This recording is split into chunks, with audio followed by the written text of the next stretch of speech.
अस्सलाम वालेकुम। Washington DC America का कैपिटल और वहाँ पे दहशतगर्दी का वाक़या हुआ है। वाइट हाउस जो अमेरिकी सदर की रिहाइश का और दफ्तर है उससे सिर्फ 2 ब्लॉक के फासले पे चंद फरलॉन्ग, आप 2 फरलॉन्ग समझ लें या 1 फरलॉन्ग का बल्कि फासला होगा, 2 ब्लॉक। और वहाँ पे एक अफ़गानिस्तान के शहरी रहमानुल्लाह लक्कनवाल उसका नाम है। और उसने जो नेशनल गार्ड है अमेरिकी, नेशनल गार्ड अमेरिकी होते हैं जो फ़ौजी, आप समझें कि नीम फ़ौजी बल्कि फ़ौजी दस्ते ही होते हैं। और वो आजकल प्रेसिडेंट ट्रंप की जो नई पॉलिसी है जिसके तहत वो इलीगल इमिग्रेंट्स के पीछे जा रहे हैं, उनकी रिकवरी के लिए, उनको गिरफ्तार करने के लिए, उनको इस मुल्क से निकालने के लिए, अमेरिका से निकालने के लिए प्रेसिडेंट ट्रंप ने नेशनल गार्ड्स को बुलाया है बहुत सारे बड़े शहरों में जो मदद करते हैं जो इमिग्रेशन का स्टाफ है उसकी, इन लोगों को पकड़ने और फिर बाहर भिजवाने के लिए। इसी सिलसिले में वो नेशनल गार्ड जहाँ पे मौजूद थे वाशिंगटन में, और बगैर असले के वो अपनी गश्त पे जा रहे थे। तो वहाँ पे दोपहर के वक्त, अब पाकिस्तान में उस वक्त अर्ली मॉर्निंग थी, और वहाँ दोपहर के वक्त उसने अब्दुलरहमान ने वहाँ पे उन पे फायर खोला और एक खातून उसके उनके चेस्ट में उन्होंने गोली मारी। इसके बाद उसके सर में गोली मारी। उसके बाद दूसरा शख्स उसके साथ था, नेशनल गार्ड का दूसरा सोल्जर, वो आया तो उसको भी गोली मारी। और उसके बाद जो तीसरा वहाँ पे नेशनल गार्ड का बंदा था, उसने, उसके पास एक चाकू था जो अपने पास, एक फौजियों के पास एक छोटा सा चाकू होता है उनके सामान में, उस चाकू से उसने उसको मारा लखनवाल को। और उस वक्त तक उस पे उसको चाकू से मारता रहा जब तक उसने अपनी गन गिरा नहीं दी। और इसके बाद जाहिर है एक तूफान वहाँ पे मच गया और बहुत बड़ा वाक़या इसको कहा जा रहा है, जो वाइट हाउस के बिल्कुल करीब हुआ है। अब इस वक्त सिचुएशन ये है कि लखनवाल भी हॉस्पिटल में है और वो भी शदीद ज़ख्मी हैं, और जो 2 नेशनल गार्ड के सोल्जर्स हैं वो भी शदीद ज़ख्मी हैं, और इंतहाई उनकी हालत ख़तरनाक है। अब इशू ये है कि ये हुआ कैसे है?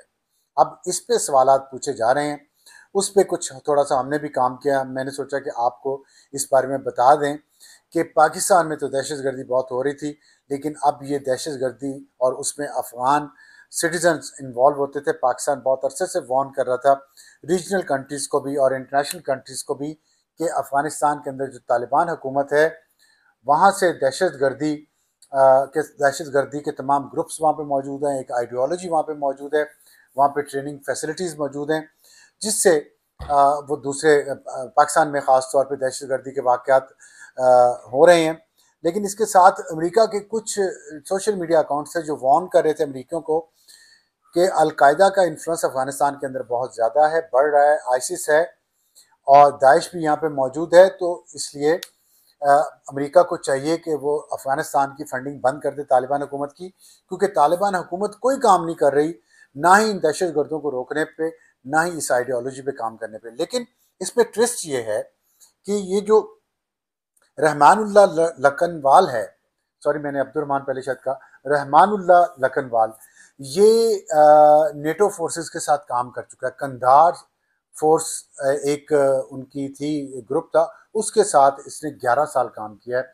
1996 में ये पैदा हुआ और 18 साल की उम्र में था जब ये नेटो फोर्सेस के साथ इसने काम शुरू किया। उनको फैसिलिटेट करता था, उनका गाइड भी था, उनको उनकी मीटिंग्स भी तय करवाता था, उनके साथ जहाँ पे हमला करने जाते थे वहाँ जाता भी था, तर्जमान भी था। तो बहुत सारे काम ये करता रहा। और फिर जब अफ़गानिस्तान से नेटो फोर्सेस, यूएस फोर्सेस वापस गई हैं, तो ये उन लोगों में 1,24,000 उन लोगों में शामिल था, अफ़गान शहरियों में, जिनको अमेरिका ने कहा कि वो उनको अपने मुल्क में या दूसरे मुल्कों में बसाएगा, उनको शहरियत देगा, क्योंकि वो उनके लिए काम कर चुके हैं और अब तालिबान से उनकी ज़िंदगी को ख़तरा है।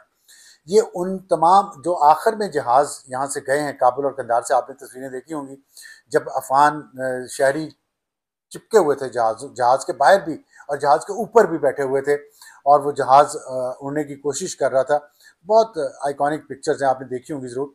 तो ये उनमें से एक जहाज़ में गया है रहमानुल्लाह, और ये 8 सितंबर 2021 को वहाँ से निकला है अफ़गानिस्तान से। इसके बाद ये वो लोग थे जिनको पहले कतर और स्पेन ले जाया जा रहा था, वहाँ इनकी स्क्रीनिंग हो रही थी।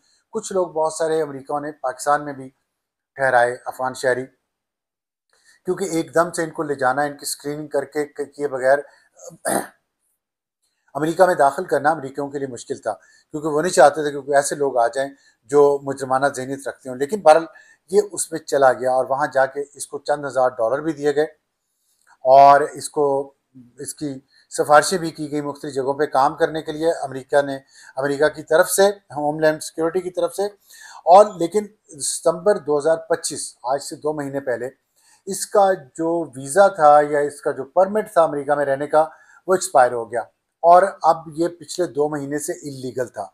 और इलीगल इमिग्रेंट्स के खिलाफ प्रेसिडेंट ट्रंप की पॉलिसी बहुत वाज़ेह है कि इन सबको यहाँ से जाना पड़ेगा। और ज़ोहरान मुमदानी जो न्यूयॉर्क का मेयर बना है, उसने ये कहा था कि इमिग्रेंट्स के शहर है न्यूयॉर्क से वो नहीं जाएंगे, लेकिन ये शायद वाशिंगटन में था। और यहाँ पे जो इमिग्रेशन का जो डिपार्टमेंट है अमेरिका का, वो ऐसे लोगों को तलाश कर रहा है, उनको गिरफ्तार कर रहा है, फिर उनको मुल्क से अपने से निकाल रहा है। तो इस खतरे से ये 2 महीने से गायब था। इसका किसी रिकॉर्ड पे नहीं है कि 2 महीने इसने कहाँ गुजारे, किससे मिला, किससे बात की, किससे पैसे लिए, क्या किया। और अब अचानक ये कुछ घंटे पहले, अब से कुछ घंटे पहले ये वाशिंगटन डीसी में नमूदार हुआ है। असलहा इसके पास कहाँ से आया, इसकी इन्वेस्टिगेशन हो रही है और ये कुछ अरसे में पता चल जाएगा। तो ये इसकी थोड़ी बैकग्राउंड है। और ये नेशनल गार्ड जो इसने नेशनल गार्ड्स पे हमला किया, बज़ाहिर ये लगता है, अभी तक वजह मालूम नहीं हो सकी, बज़ाहिर ये लगता है कि इलीगल इमिग्रेंट्स के खिलाफ कार्रवाइयाँ हो रही थी। ये भी इलीगल हो चुका था 2 महीने से और इसको ज़ाहिर है नेशनल गार्ड्स पे गुस्सा होगा क्योंकि वो सपोर्ट कर रहे हैं इमिग्रेशन स्टाफ को। इमिग्रेशन के स्टाफ के पास जैसे हमारे पोलियो वर्कर्स होते हैं, उनके साथ पुलिस वाले होते हैं, उन पे हमला होता है। अगर आपको याद हो तो दहशतगर्द यहाँ पे इसी तरह कार्रवाइयाँ करते हैं कि जो हिफाजत करने वाला होता है उस पर अटैक करते हैं। तो पोलियो वर्कर्स को भी मारा जाता था पाकिस्तान में, और उनके साथ जो पुलिस वाले हिफाजत के लिए होते थे उनको भी मार दिया जाता था दहशतगर्दी की सरगर्मियों में। यही कॉन्सेप्ट वो लेके शायद वहाँ अमेरिका में गया है और उसने कहा कि ये नेशनल गार्ड जो हैं, ये फौजी जो हैं, ये इमिग्रेशन स्टाफ को प्रोटेक्ट करते हैं और ये आते हैं हमें गिरफ्तार करने, तो मैं इनको निशाना बनाऊंगा। तो उसने बज़ाहिर ये लग रहा है, मैं आपको कह रहा हूँ, अभी तक ये ऑफिशियल रीज़न नहीं बताई गई, इन्वेस्टिगेशन हो रही है, मजीद इसमें चीज़ें निकलेंगी तो आपको अपडेट करेंगे। तो लखनवाल आपके लिए नाम थोड़ा सा शायद अजीब हो, बहुत सारे लोगों के लिए अजीब नहीं होगा जो अफगानिस्तान से जिनका ताल्लुक है या जिनको पश्तून ट्राइबल हिस्ट्री का कुछ पता है। लेकिन मैं थोड़ा सा इसके बारे में जो मैंने देखा है वो ये है कि एक लखन स्पिंकी बोरी एक गांव का नाम है, ये खोस्त में है। वहाँ के जो लोग हैं वो लखनवाल कहलवाते हैं। जैसे हमारे पिंडी का कोई हो तो वो पिंडीवाल कहलवाता है, गुजर खान का हो तो गुजर खान वाला, या तो ये इसी तरह जो लखन स्पिंकी के लोग हैं वो लखनवाल कहलवाते हैं। ये पश्तून डोमिनेटेड एरिया है खोस्त में और वहाँ से इसका ताल्लुक था। और खोस्त बहुत मुश्किल जगह थी जहाँ पे ये रहा है। और मैंने आपको बताया 18 साल की उम्र में ये नेटो का मुलाजिम हो गया था और उसके बाद उनके साथ ही रहा और फिर उनके साथ ही अमेरिका चला गया और वहाँ जाके ये रेडिकल इतना हो गया है। और क्यों इसने ये किया है इसकी असल वजह नहीं पता चलेगी, लेकिन इस पर प्रेसिडेंट ट्रंप बहुत गुस्से में लग रहे हैं और उन्होंने ऐलान किया है कि अफगानिस्तान के लिए इमिग्रेशन तो उन्होंने पहले ही बंद कर दी थी, लेकिन साथ उन्होंने ये भी कहा है कि जितने भी अफगानिस्तान से लोग लाए गए हैं प्रेसिडेंट बाइडेन के इस प्रोग्राम के तहत, जिसका मैंने अभी जिक्र किया कि 1,24,000 लोगों को उन्होंने लेके जाना था अफगानिस्तान से, उन्होंने कहा कि हम सबको री एग्जामिन करेंगे और हम इसको बिल्कुल आसान नहीं ले रहे। उन्होंने बाइडेन पे सख्त तनकीद की है कि वो लेके आया ऐसे लोगों को जिसकी वजह से ये आज दहशतगर्दी हुई है। लेकिन इसके जवाब में जो ट्रंप के मुखालिफ हैं वो ये कह रहे हैं कि अप्रूवल तो इनकी ट्रंप ने दी और अभी जो इलीगल ये हुआ है ये ट्रंप की पॉलिसी की वजह से हुआ है, इसलिए उसने ये सब कुछ किया है। और इसके साथ उसने प्रेसिडेंट ट्रंप ने अफगानिस्तान के बारे में बहुत अजीब व गरीब बातें की हैं और कहा कि ये जहन्नम का सुराख है इस अर्थ पे, ज़मीन पे, और उसको जहन्नुम से तशबीह दी है अफगानिस्तान को। पूरे मुल्क को उन्होंने इस तरह कहा है जो मुनासिब नहीं है। लेकिन सवाल यहाँ पे ये पैदा होता है कि अगर अफगानिस्तान जहन्नुम है तो उस जहन्नुम की आग को जलाए रखने के लिए अमेरिका ने जो ईंधन डाल रहा है, जो फ्यूल दे रहा है, उस पर क्वेश्चन कोई क्यों नहीं हो रहा।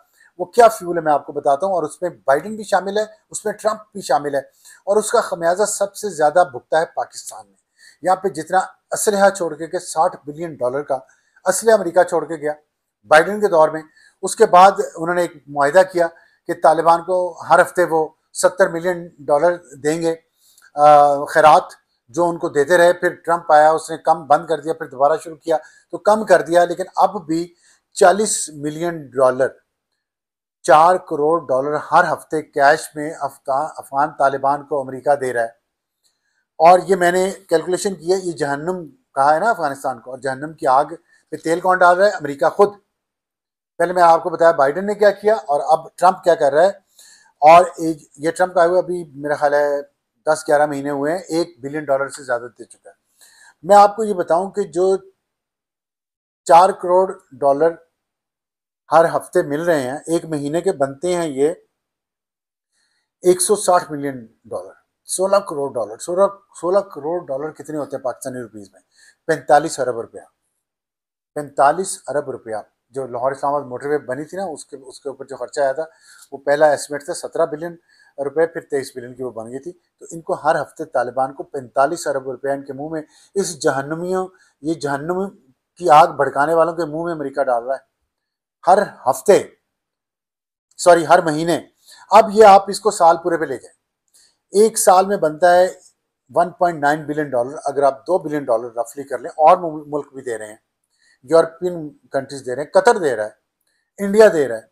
$2 बिलियन कितने बनते हैं साल के? तकरीबन 560 अरब रुपया साल का। और इसकी आबादी कितनी है? तकरीबन 3.5-4 करोड़ आबादी है अफगानिस्तान की। तो उसमें 560 अरब रुपया सालाना खैरात मिल रही है इनको इस जहन्नुम के ईंधन में डालने के लिए। और ये कितना है? 560 अरब। पाकिस्तान जिसकी आबादी 25 करोड़ है, इसका इस साल पूरे साल का जो डेवलपमेंट प्लान बजट है वो 1000 अरब रुपया है। तो 1000 रुपए में 1000 अरब रुपए में 25 करोड़ आबादी के लिए पूरे मुल्क में प्रोजेक्ट्स बनते हैं। सड़कें हैं, पुल है, हॉस्पिटल्स हैं, स्कूल्स हैं, कॉलेजेस हैं, सरकारी दफातर हैं। और अफगानिस्तान की आबादी 3.5 या 4 करोड़ है, उसको 560 अरब रुपया मिलता है हर साल अमेरिका और अमेरिका से। सिर्फ कतर का अलग डाल लें, इंडिया का अलग डाल लें, तो ये किधर जा रहा है?